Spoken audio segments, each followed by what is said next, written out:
Hey guys, today we're reviewing the Peel and Stick Vintage Floral Wallpaper. I picked this up a few weeks ago to help me refinish these nightstands that I was doing, and they were the perfect on-trend look for the look that I was going for.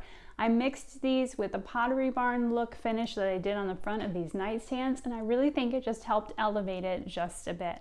This Peel and Stick wallpaper is one of the easiest that I've ever worked with. I had very few bubbles that I had to fix with this. It laid down really easily. The markings on the back were easy to see and they were easy to cut, so I knew exactly what my measurements needed to be. I did get the medium size of this roll and it covered 6 of my nightstand drawers perfectly. I didn't have any left over. So I couldn't have made any mistakes, but I got a lot of coverage for the price of this. I will definitely be reordering again from this brand.